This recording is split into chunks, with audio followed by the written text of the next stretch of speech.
Bloomberg Audio Studios. Podcasts, radio, news.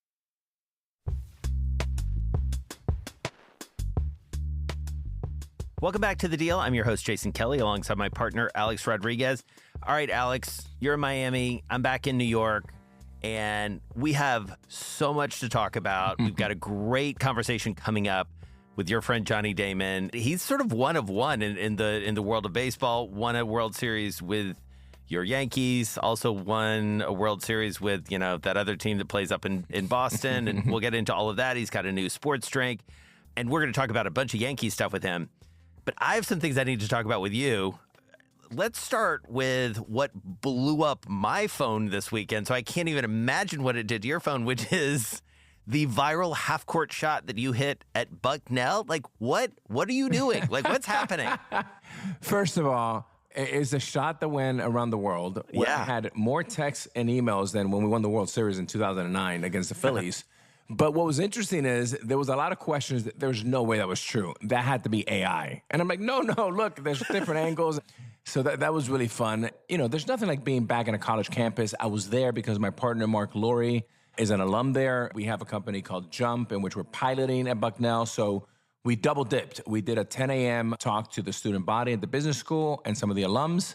And then the game started on national TV against Army on CBS, which Jay Wright, the most famous Jay Wright, the many times world champions with Villanova basketball, he was doing the panel in the broadcasting, and he obviously mentioned had a lot of fun with it too. All right, so how do you end up taking the half-court shot, though?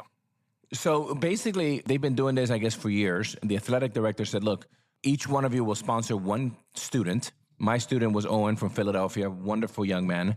And you take as many threes as you take for 30 seconds, and every one you make, you get $100. Okay. And then the winner of Mark and I and our other partner, Jordy, I made the most, so I made 3. So then I had one shot from half court, just one shot. And if you make that shot, you apply $10,000 to my kid, Owen, to a scholarship for tuition. And sure enough, I just let it rip. I've never made a shot like that in my life. I'll never make one again, but I guess it was for a good purpose. So it was fun. And the reaction of the kids, there is something magical about being back in a college campus with all these kids, the enthusiasm and the energy, and the place just went wild. I mean, I have to say, it was like the reel was coming at me from all different directions. I couldn't escape it. There were like multiple angles. It was wild. I mean, I've also seen on your socials, you've been shooting more hoop over the past few years because of the Timberwolves and the Lynx. I've seen, video of you like on your court in Minnesota. So it's like practice pays off, man. I guess, but there's a lot of air balls in the things that I post. This was actually a genuine thing that I honestly could not believe it went in. And boy, that was fun. And I'm never going to try it again because I'm gonna go one and done. Yeah, one and done. Yeah, exactly. You're 1 for 1 in terms of major half-court shots. Like, you don't need to be hitting logo threes. You did your athletic thing. All right. Well, speaking of where you played the game of baseball, ESPN and Major League Baseball, a very sudden and kind of ugly divorce that happened, I think it's fair to say. What was your gut reaction? And then let's talk about what it means.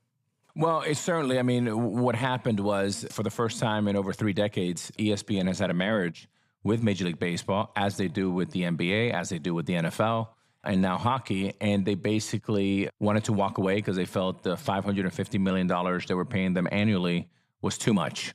And I think this is a really watershed moment for baseball and for ESPN because this is, at the end of the day, America's pastime. And I never would have thought that in our lifetime, Jason, 2 organizations as powerful and as blue chip as these two would have a divorce. But I think this gives baseball an opportunity to huddle up and restack the chips and go again. So it'll be very interesting to see what Rob Manfred, Tony Clark, head of the union, Rob Manfred, the commissioner, and obviously Jimmy Pitero, maybe they can rehuddle and restack it again somehow. Jimmy Pitero, of course, the CEO over at the head of ESPN. So let me ask you this, as someone who has been on ESPN playing baseball, as well as been on ESPN talking about baseball, what do you make of the criticisms? Because Manfred came out hot. I mean, he basically was like, listen, they did us wrong. They were showing our games and they sort of did the minimum. Like they weren't building that shoulder content that you and I talk about all the time on this show of like how you make a sport culturally relevant. Do you buy that? Like, what do you think? Well, I think a few things. I think in Rob's letter, what I think was said was that ESPN has gone from just since 2011, from over 100 million viewers, subscribers, to somewhere around 50, a little bit north of 50, which is quite a decline. And of course, ESPN's answers to that is, well, we're building an app to go direct to consumer, so we're good. And look, ESPN throws off a lot of cash and is still at the top of their game. But I think the shoulder programming is something we talk about, and you see it a lot in the NFL, you see it in the NBA. We have Stephen A. Smith, you have the NBA show, the NFL program, NFL Live, and all of that. And probably the complaint, which I think Rob has a fair point here, is there enough baseball being spoken about? On the other side of that is, what the NFL does so well is they have this dynamic scheduling. So they're always thinking about entertainment first. Yeah. They just happen to be playing football. And I've heard Roger Goodell say this multiple times. We are an entertainment business that we use football as our moat.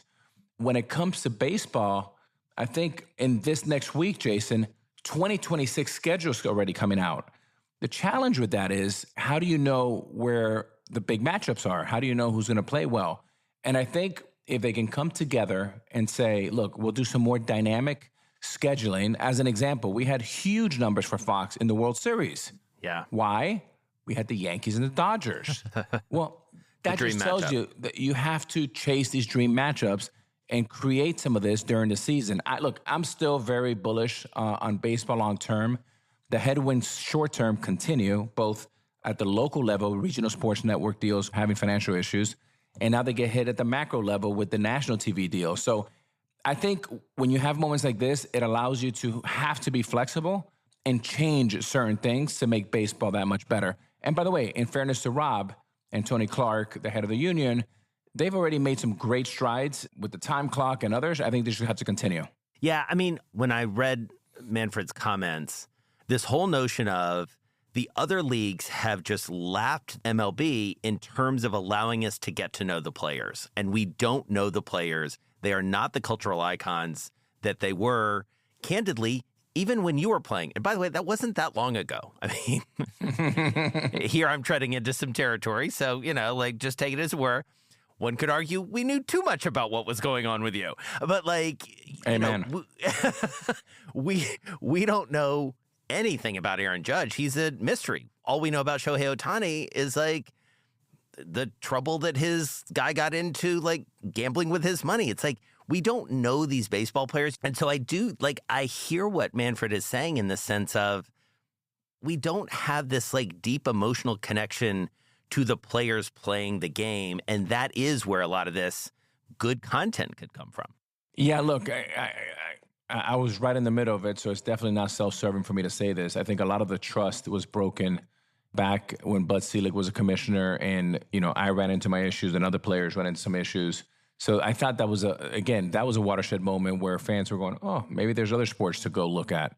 So that's one. And I think two, what networks are looking for, they're in the business of eyeballs, and they got to grow, and they have tremendous pressure to shareholders, quarterly meetings. You look in a world that's decreasing very aggressively year over year.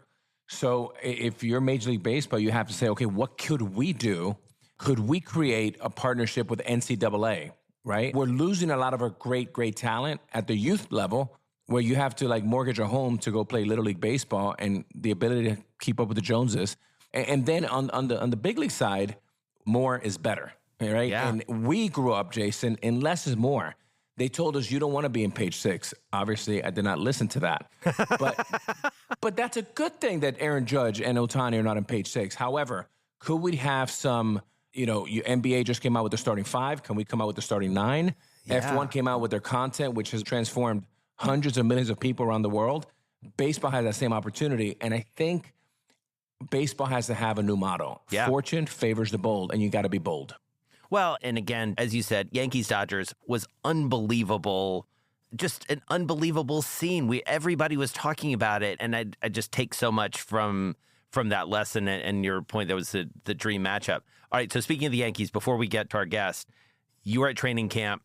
You put the uniform back on. You told me off air that was your same uniform, which I'm very impressed by. I am too. I was scared that I was going to have to go up a couple sizes, but actually my 36 longs pants, pinstripes fit. My number 13 still fit. And boy, I tell you, Jason, I mean, I don't want to be geeky and nerdy here, but it felt really, really good to be invited back by Hal Steinbrenner and Brian Cashman, first time in about 10 years, and to put that uniform on, to be around the fan base, and to be connected to what I believe is still the greatest organization in sports around the world. It felt awesome. Yeah, well, we're going to talk about some of the things that are changing with the Yankees. I'm going to hold off asking you because I want to ask you and Johnny together, especially about one of the most famous rules that is no longer a rule for the New York Yankees. All right, coming up, Johnny Damon.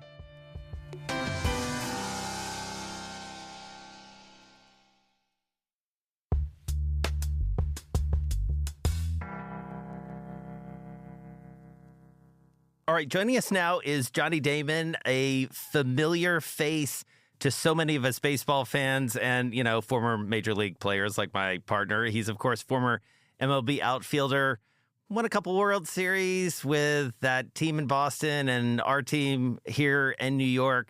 Really excited to have you here, Johnny. Yeah, thanks for having me, guys. It's always great seeing one of my favorites right there. He is my favorite, Alex, man. It's always great to see you. What a great teammate, man. And I'm glad you're doing fantastic, brother. Thank you. Thank you. And I had no idea you guys have not just a professional history, you go way, way back. So, Johnny, do you remember the first time you met Alex? Yeah, the first time I met Alex, we were in Euclid, Ohio. And Alex was the best in his class. I believe you were 13 or were you 14? I was a year behind you, so I was like 15. Yeah, so we all go to Euclid, Ohio. Now we have Todd Helton on the team. We have Danny Cannell. We have an all-star team, and we call ourselves Bergen Beach. We put together a great team, and at that time, I mean, Alex, you know, I was the baller. I was the guy who hit tons, and it was like, I feel like I was coming into my own and getting ready for the draft and getting everything situated on my end before my long career. And here comes Alex, and we're staying at Euclid High School where Robert Smith, Ohio State running back, Minnesota Vikings tailback, he went to school there. He just broke every single record. And Alex has a basketball in his hand, and he's doing 360 dunks. He's doing double pumps. He's doing all this stuff. And I could never jump. I mean, I put some points up for triple jump when I was in high school, but I was never a guy who can leap. And Alex was absolutely leaping out of the gym that entire trip that we had. So he's a year older than you. You guys are both from Florida. You're from Miami. And Johnny, you're from sort of Orlando area. Like, so what's your impression of this like slightly older guy who you must have known about him, right? Oh, yeah, I did. And he went to Dr. Phillips High School in Orlando, which is a very famous high school. And Johnny's reputation preceded himself because once you become a junior and you're heading to a senior, he was 1 year ahead of me. I mean, 1 year makes a world of difference. And when I first saw Johnny, I said, holy smokes. I mean, Johnny was 6'3", 190 pounds, like 6% body fat. He ran like a 4.3 40, and he was just shredded. And he was right. When he hit the ball, he looked like Mickey Mantle. I mean, Ohtani. I mean, it was unbelievable. But what always really impressed me about Johnny is what a great human being he is. I mean, when you think about leadership, I've always like worried too much. And the reason why I loved him as a teammate, he would have just injected me with so much confidence. He would be like, dude, if I had your talent, I would just show up and play. Well, that's actually what I do anyways. And I'm great. And you're great. And he goes, just stand up there like batting practice. Just, I'm going to be on base 3 times today. I may be a little hungover, but it doesn't matter. I'm still going to be on base 4 times. And just smack me in. And he always just brought such, I honestly say that as pre-Johnny and post-Johnny in New York, when Johnny came in and he brought his swagger, we were such an uptight team. We were like a bunch of Goldman Sachs guys. And I say that in a good way. We were just really buttoned up. And Johnny would be like, hey, let's loosen up. We have a big game tomorrow, so what? Let's go karaoke and let's go have a good time. We're better than them, so we're going to win anyways. So he just always brought like a sincere enthusiasm and confidence to any room that he entered. All right. I love the requisite Goldman Sachs reference here on the Bloomberg podcast. I really like that. All right. Actually, let's take a beat to talk about what's happening right now, because you talked about the Goldman Sachs of it all, Alex. I mean, what two better people for me to ask about the massive change in Yankee culture than now you can have a beard? Like, Johnny, what is happening? It feels like the world is turning upside down. What did you think when you heard that?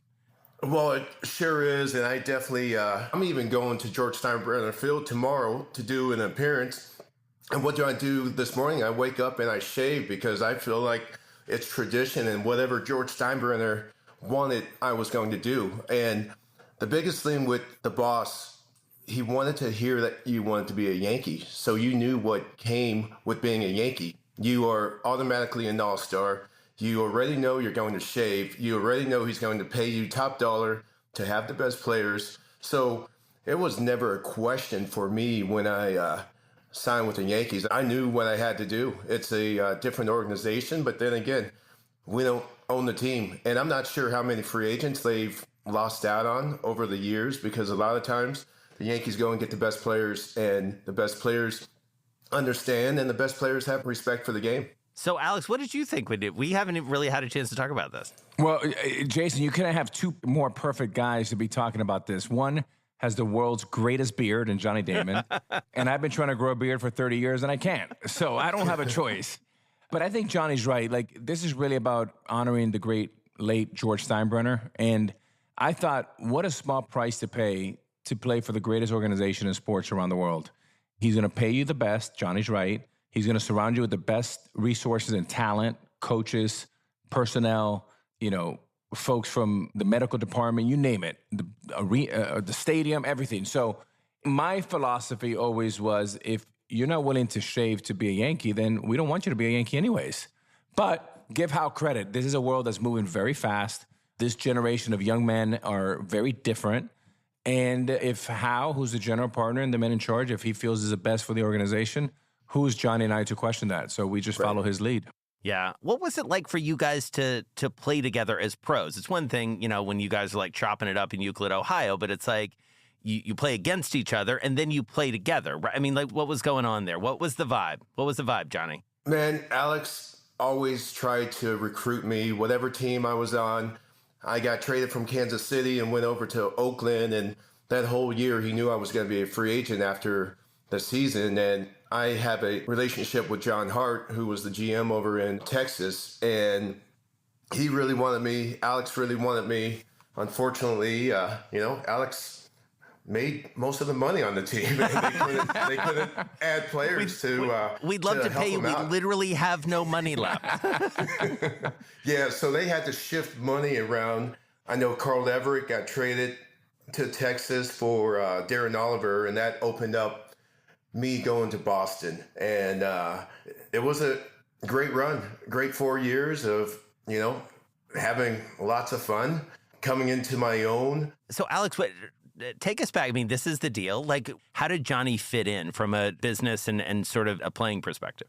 Yeah, baseball is just like business. It's all about people and leadership, right? And no one checked the box better than Johnny in both of those situations. Look, we had CeCe Sabathia, we had Mark Teixeira and A.J. Burnett come in, and they were like a paradigm shift in talent in our clubhouse. But Johnny was really the missing piece, because Johnny was the one that walked the walk every single day. He had tremendous confidence. He played every day. And I've always said, interesting things happens when winners show up. You win.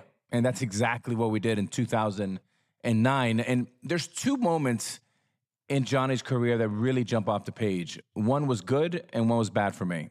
I'll start with the bad one. In 2004, Javi Vasquez comes in with the bases loaded, and Johnny hits a first pitch grand slam. And as I saw the ball sail over the right field fence in right field at the old Yankee Stadium, my heart dropped to my ankles. And I just looked at Johnny, and as much as I love him, I wanted to strangle him when he. But it was such a conflicting thought. And then the other one was when we won the title in 2009, 2 outs, nobody on, late in the game. You have Lidge on the mound, who's the closer for the Philadelphia Phillies. And Johnny works one of the most magical, world-class at-bats that you can ever imagine. Foul, lay off a pitch, foul. He walks, and then he goes on and steals 2 bases, which then they hit Teixeira on the next pitch. And then I hit the biggest hit of my career, a double, to drive in Johnny. And when I stepped on second base and Johnny scored the run, Jason, that's when I thought, we're going to be world champions. No way. Do you feel the same way, Johnny? Was that a big moment for you? Yeah, that was a huge moment because Brad Lidge came into the game, and Matsui was the first hitter. He struck him out. Jeter was the next guy, struck Jeter out, and I actually got a single, Alex. I know walks are cool. right over the shortstop. I remember. Yeah. So I also knew that they came back, had a big inning against us, and if we didn't score, I think we would have been in trouble in that game and possibly for the series. So I knew I had to be aggressive on the bases. And I always had that in the back of my head because Teixeira doesn't like to have guys steal bases when he's hitting. It sometimes confuses him. So I always saw the third baseman playing really close to second base. So I always had it in the thought of my head. And I knew if I ever had that opportunity to take two bags on one play, the Phillies have strong outfield arms, and scoring from third base is a lot easier than scoring from second. Wild pitch, infield single, any which way you can draw it up. So got to third base, and I know after the game I talked about I'm glad that I had my track speed still at the age of 35 at the time. That's one thing I could always do. I could always run, and people are shocked with the size that I am. But it worked out. Alex had a big clutch hit. And, maybe because I took second and third, takes away that tough slider that Lidge was actually throwing to the other hitters. So, yeah, you like to take advantage any situation you can because baseball is tough as it is. And when you can erase that slider in the dirt, it kind of helps. Yeah, let me add to that, Johnny, because I'm going to nerd out a little bit on baseball stuff. What Johnny said is exactly right. So Brad Lidge's best pitch is his devastating slider. Well, if Johnny, who has world-class speed, is at third base, now you take that slider away. Because it's too dangerous to explain, it's too dangerous to throw because it can get away from the catcher, Because if you bounce it, look, the best slider is usually in the dirt. Yeah. And if you bounce it, there's the ball game, right? Johnny scores and we probably win. But I think Johnny said something very, very key that I think translates very well in business. And it's the following. You have to know who your teammates are. So I think there's a bit of a blind spot in analytics and the numbers game that they don't understand. The continuity of a lineup is vital. As an example, Johnny hit, it was Jeter, Johnny, Teixeira, me, and Matsui. Righty-lefty, righty-lefty. And by Johnny saying, I knew what Teixeira liked and didn't like, therefore I stole early in the count to clear the analytics will put the three of us and they'll just throw us in a box and blender and whatever comes out, comes out. And that does not work. I think we had a competitive advantage that we knew exactly who we were going to go to battle with every day. We knew likes and dislikes, and therefore we became better as a sum than an individual. And that's a really important point. And that type of continuity brought us home the World Series in 2009. Yeah, and a lot of this stuff with analytics, it really doesn't bring things out because Jeter and I was 1 and Jeter was 2 for my first 3 years I was with the Yankees. Well, we switched that year when he went to the World Baseball Classic. And the big reason is Derek's going to hit into a few more double plays than I will. I hit into maybe 3 double plays a season. Derek hits into more. And Derek also likes to be free to go up and swing the bat whenever he feels comfortable. So if he swings at the first pitch, makes an out or whatnot, the team also knows that I'm going to stand there and foul pitches off, work the pitcher so the guys hitting behind me, Tex and A-Rod, can see everything this pitcher has for the day. So that's a lot of stuff that the sabermetrics of the game does not tell people. Yeah. Mm-hmm. All right. So we talked about, the big facial hair decision, which, is an important one. I'll note also the other big Yankee news this week for fans and maybe for players. I'll be interested in you guys' perspective on this is New York, it's now only for winners. If you lose, you don't get New York. I have to say, watching this, it's it feels like, these little textural things that seem insignificant do add up to something. Is there something afoot with the Yankees that they feel like they need to do something different? What do you read from the outside, Johnny? I mean, knowing this, and I'll ask Alex the same question, but what do you see going on with the Yankees as we go into the 2025 season? Well, it makes you want to hear New York every single night. It gives you incentive to go out there and say, you know what? As much as we've heard this song, we want to keep on hearing it because that means we're winning. I think the Yankees are in a great spot. I actually think the Dodgers and the Yankees are the two best teams in each league right now. I feel like both of these teams can get back to the World Series, and I think the Yankees are a little bit better. I think they added more depth. I know losing Juan Soto, it's very tough. You lose one of the best players of all time. And you also add a number of other players who can improve your team. And so I think they're going to be tough. Alex, what do you think? Yeah, on one end, I agree with Johnny. Like, look, there's some nostalgia going on because you want to keep tradition what it is.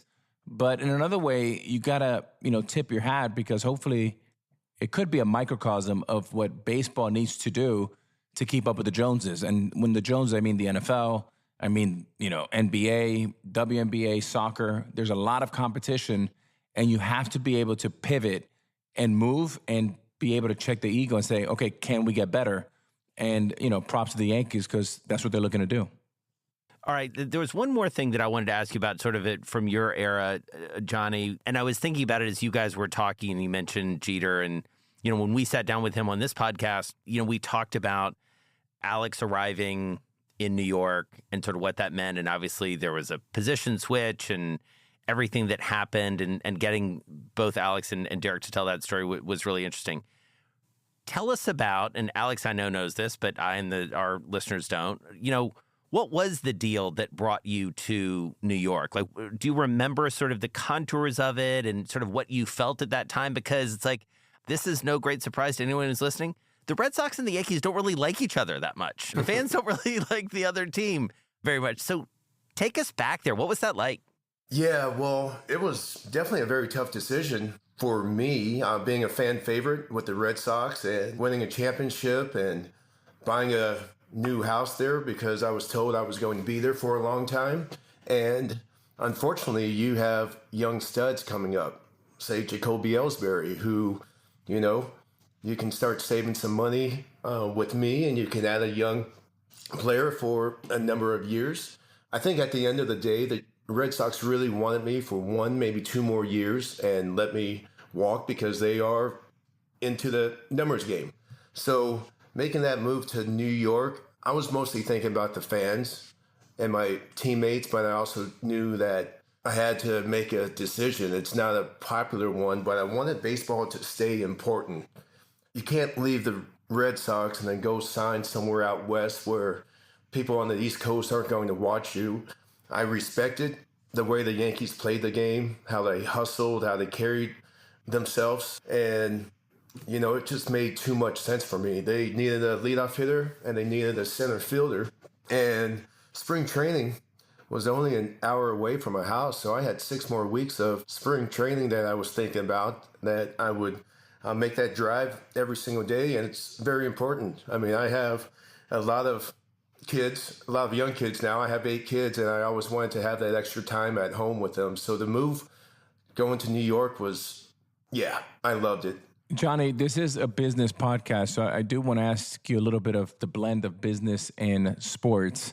For your personal brand, I've never met anyone that's played with you or that's gotten to know you that doesn't love you, right? Because you're really everything that's right about life and the enthusiasm and the way you carry yourself. My question to you is for Johnny Damon's personal brand, 2-part question. 1, how was the business for Johnny Damon as a Red Sox versus the Yankees? And from a culture point of view, walking into the clubhouse and dealing with both fan bases, how was that different? How was it similar? Yeah, those are great questions. I think being a Red Sox was huge for my brand. I think once I got over to New York, well, you got the king of New York, you got Jeter, you got the best closer in the world, you got Mariano, and then you have one of the best players who ever put on a uniform in you. So the star power wasn't necessarily there for me. Like, I feel like I should have made 3 All-Star games when I was with the Yankees. I've made 0. And the big reason because of it was we had tons of superstars on the team, and therefore my All-Star game selections are down to 2 in my career when I feel like I should have been 7, 8, 9. Easy. And then going to New York, I also understood that I was going to be a part of a great team and that whatever I did, I was going to mesh with the players of the Yankees. I understood it wasn't my team. I felt like in Boston it was more so my team until it was not my team, until they let you become a free agent. And then you're kind of going, this is weird. And every time I became a free agent, I always ended up changing teams. And you always hear about free agency, how they wine and dine you, how they pick you up at the airport, how they fly you in private, how they take you to dinner. And it was never that for me. And I love to hear the stories because I'm like, I wonder if this is a made up in the media or whatnot, but it was never for me. But I also understood that I didn't need it, I didn't need that pat on the back. I kind of just went out, did my job, went about my business. Well, Johnny, I'm going to interrupt you because I'm going to give you your flowers right now because I've had so many people ask me, tell me who's the best player, who are some of the best players you've ever played with. And very quickly, I think people are a bit surprised when I say one is John Olerud, two is Johnny Damon. And they're like, well, say more. I said, that's why one of the reasons I think you're going to end up in the Hall of Fame, or you should be in the Hall of Fame, is because you're one of the most undervalued, underappreciated players I've ever played with, because they don't understand that all you did is win. Wherever you went, you made it a better clubhouse, a winning clubhouse, but you really moved the scale a lot. And I saw it both as a teenager when we were teammates, and then, of course, in New York when we brought the title together. So that was pretty cool. Thank you, brother. Appreciate you.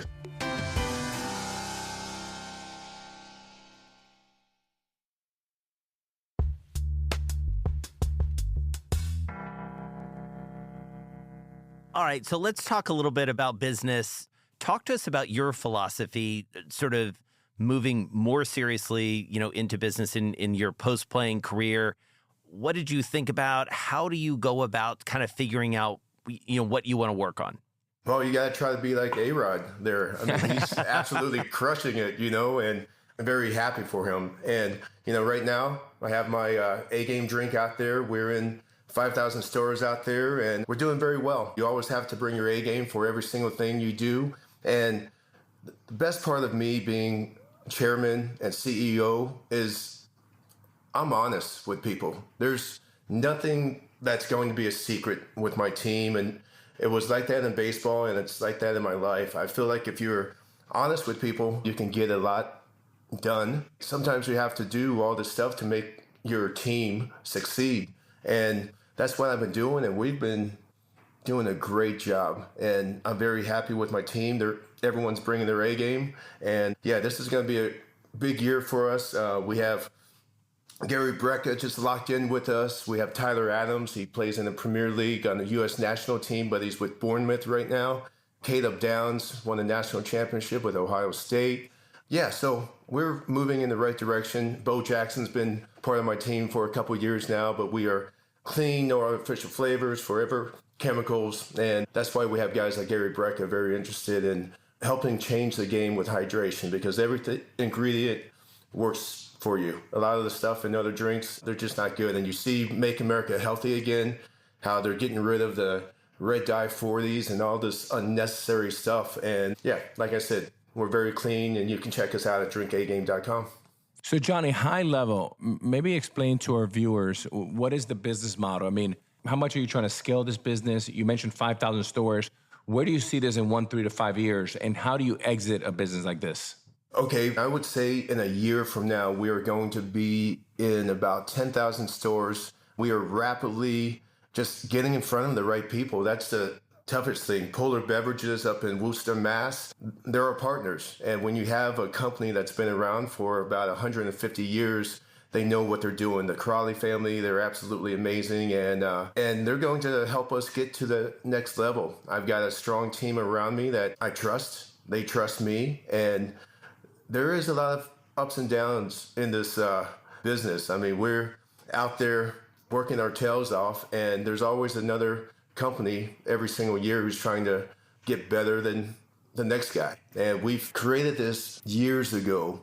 Back in 2012, there were a few kids, dehydrated football players, who passed away. And we do not want to have that. And you know how hot it gets here in the South during the summer. And we wanted to make sure that every ingredient that we had actually worked. nothing fought each other off. So, yeah, that was the goal. My childhood friend created the formula, and here we are now. And it's going to be a big year for us. And so, Johnny, as you look at the competitive landscape, obviously, you see Gatorade, you see Powerade, you see, Body Armor. How do you differentiate? Is it partially who you recruit to represent you? Like, take us inside sort of your strategy and the things you think about with your team in terms of, making sure people know that this is a different sort of product.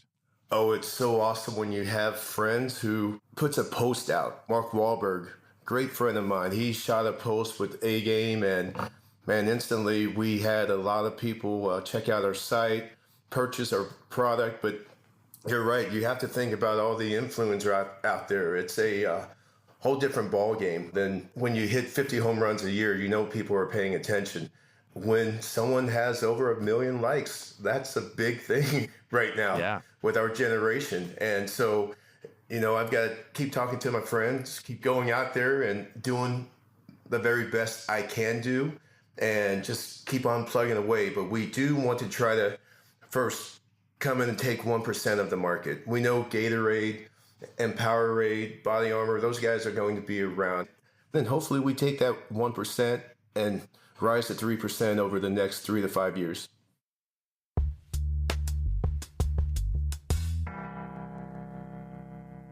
We're going to wrap it up with our lightning round. This is 5 questions. Alex and I will bounce it back and forth.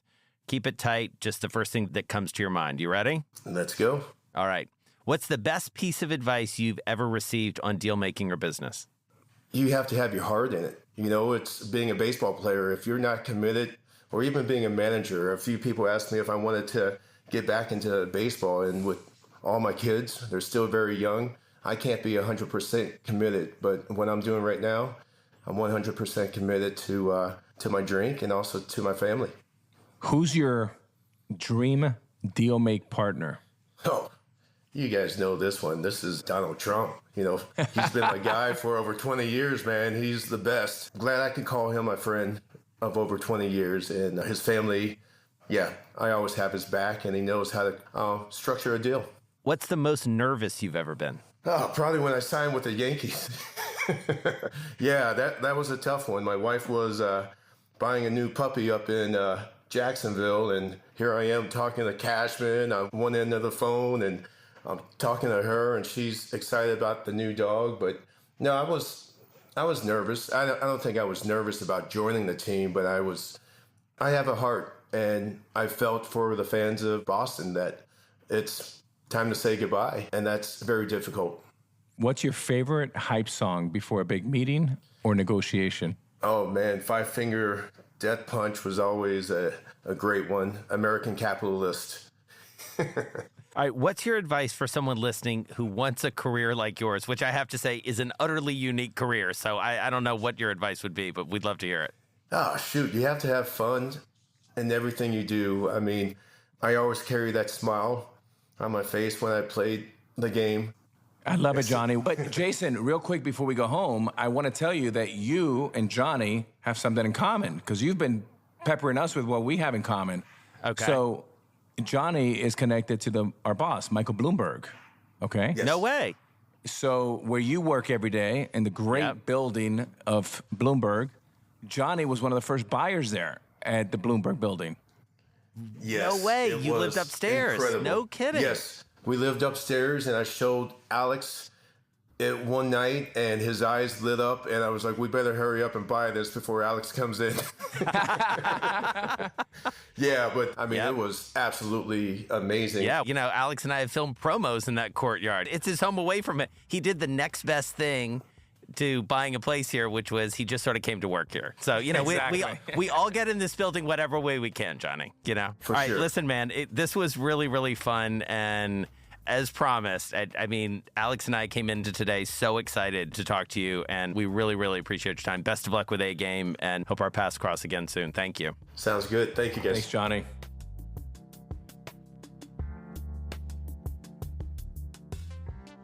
The Deal is hosted by Alex Rodriguez and me, Jason Kelly. This episode was made by Anna Mazarakis, Stacey Wong, and Lizzie Phillip. Amy Keene is our editor. Our theme music is made by Blake Maples. Our executive producers are Kelly LaFerriere, Ashley Honig, and Brendan Noonan. Sage Bauman is the head of Bloomberg Podcasts. Additional support from Rachel Carnavale and Elena Sasangelis. Thanks so much for listening to The Deal. If you have a minute, subscribe, rate, and review our show. It'll help other listeners find us. I'm Jason Kelly. See you next week.